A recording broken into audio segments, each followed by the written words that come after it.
Monday of the fourth week in Ordinary Time. A reading from the second book of Samuel.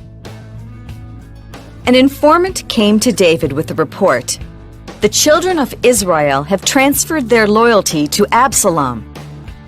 At this, David said to all his servants who were with him in Jerusalem, "Up, let us take flight, or none of us will escape from Absalom. Leave quickly, lest he hurry and overtake us, then visit disaster upon us and put the city to the sword." As David went up the Mount of Olives, he wept without ceasing. His head was covered, and he was walking barefoot. All those who were with him also had their heads covered, and were weeping as they went. As David was approaching Bahurim, a man named Shimei, the son of Zerah, of the same clan as Saul's family, was coming out of the place, cursing as he came. He threw stones at David and at all the king's officers, even though all the soldiers, including the royal guard, were on David's right and on his left. Shimei was saying as he cursed, "Away, away, you murderous and wicked man! The Lord has requited you for all the bloodshed in the family of Saul, in whose stead you became king, and the Lord has given over the kingdom to your son Absalom. And now you suffer ruin, because you are a murderer." Abishai, son of Zeruiah, said to the king, "Why should this dead dog curse my lord the king? Let me go over, please, and lop off his head."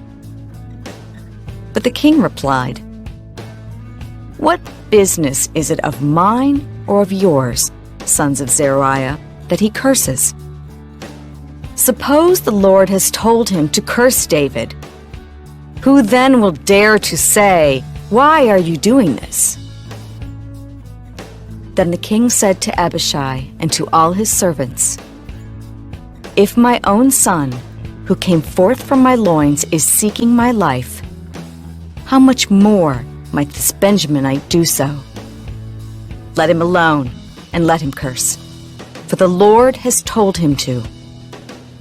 Perhaps the Lord will look upon my affliction and make it up to me with benefits for the curses he is uttering this day."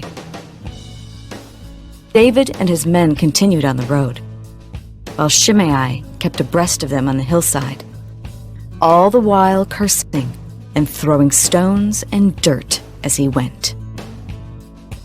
The word of the Lord. The responsorial psalm. The response is, "Lord, rise up and save me." O Lord, how many are my adversaries? Many rise up against me. Many are saying of me, "There is no salvation for him in God." Lord, rise up and save me. But you, O Lord, are my shield, my glory. You lift up my head. When I call out to the Lord, he answers me from his holy mountain. Lord, rise up and save me. When I lie down and sleep, I wake again, for the Lord sustains me. I fear not the myriads of people arrayed against me on every side. Lord, rise up and save me.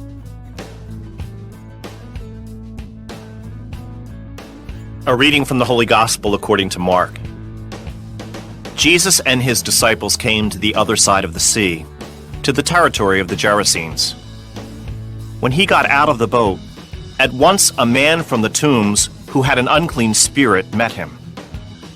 The man had been dwelling among the tombs, and no one could restrain him any longer, even with a chain. In fact, he had frequently been bound with shackles and chains, but the chains had been pulled apart by him and the shackles smashed, and no one was strong enough to subdue him. Night and day among the tombs and on the hillsides, he was always crying out and bruising himself with stones.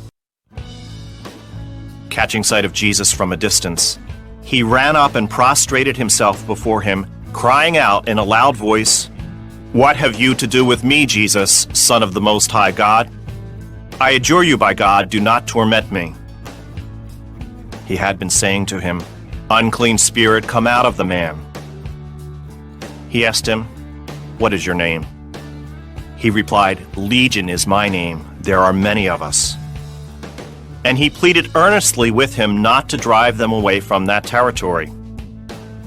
Now, a large herd of swine was feeding there on the hillside, and they pleaded with him, "Send us into the swine, let us enter them." And he let them. And the unclean spirits came out and entered the swine. The herd of about 2,000 rushed down a steep bank into the sea where they were drowned. The swineherds ran away and reported the incident in the town and throughout the countryside. And people came out to see what had happened. As they approached Jesus, they caught sight of the man who had been possessed by Legion, sitting there clothed and in his right mind, and they were seized with fear. Those who witnessed the incident explained to them what had happened to the possessed man and to the swine. Then they began to beg him to leave their district. As he was getting into the boat, the man who had been possessed pleaded to remain with him. But Jesus would not permit him, but told him instead, "Go home to your family, and announce to them all that the Lord in his pity has done for you." Then the man went off and began to proclaim in the Decapolis what Jesus had done for him, and all were amazed. The Gospel of the Lord.